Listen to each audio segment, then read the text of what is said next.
Recently, we talked about the first 3 books in the Hellbent series, and I did tell you that I wanted to get to book 4, and guess what? I did, so let's talk about it. Yes, I own the first 3 copies, and no, I do not own a copy of book 4 yet, but I did get to read a ebook version of it, thanks to Hambright PR. Book 4 is Gaurdian Demon, and all the books are written by Aurora Ascher, and I did give this one 5 stars and 3 on the spice meter. So this one is a little different than the other ones, and we know I am big on no spoiler reviews, so I'm going to try to be as vague as possible. So what makes this one different is the fact that we just don't have one of our demon guys with a human or something along those lines. We have it with a complete enemy. Like, it is a enemies to lovers kind of thing, truly, because we have a demon and we have an angel, and we know opposite sides. So that was absolutely fun. I liked that. That was completely different so far. As our angel, Sunshine is the one who has to convince our demon Rom to work with her. And we know that that is just not going to be the easiest feat. So of course, it's going to get kind of interesting and tense.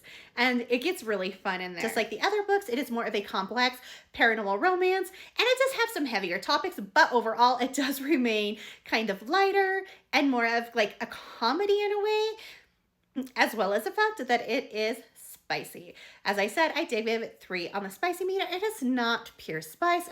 As you know, this author does not always immediately jump into the spice. Some of the books' relationships do move faster than the others. I think that is one of my favorite things about this series, actually, is the fact each book is completely flipping different. They are not the same. And so you can go, one is more of a slow burn, one is more faster paced. They are just all completely different. And this one was so different. Like, it had something completely thrown in. And as I said, I am not giving away spoilers, but it had something so thrown in. And I'm not going to say that it does not give you hints and peeks at what's going to happen, because it is definitely giving us hints and peeks that this is coming. Like, I was like sitting there and I'm like reading it and I was like, I think this is going to happen. But again, it was something that we had not seen in any of the previous books. So again, completely different than anything else. And so I really enjoyed that. That is, like I said, one of my favorite things about this series. So this book, just like the ones before, is absolutely great. Do I recommend it? Absolutely. It is so good. It is funny. It does have some of the heavier topics, but again, it still stays light. It is more of a complicated paranormal romance, so you are not going to get bored reading it. You're not going to be like, oh my gosh, this is so simple. You know, you're not going to just be reading it, because if you were somebody like me who kind of needs things a little more complex, I totally was able to stay hooked in and entertained the entire time. But there is a decent amount of spice, so if you are somebody who is kind of iffy on the spice, just be forewarned.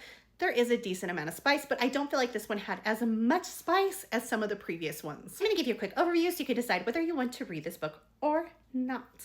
Sunshine has a chance at redemption, and Rom is her key to success. She just has to convince him to help her at any cost. The only problem is she is his enemy. She is an angel while he is a demon, and the item she needs for redemption is in hell.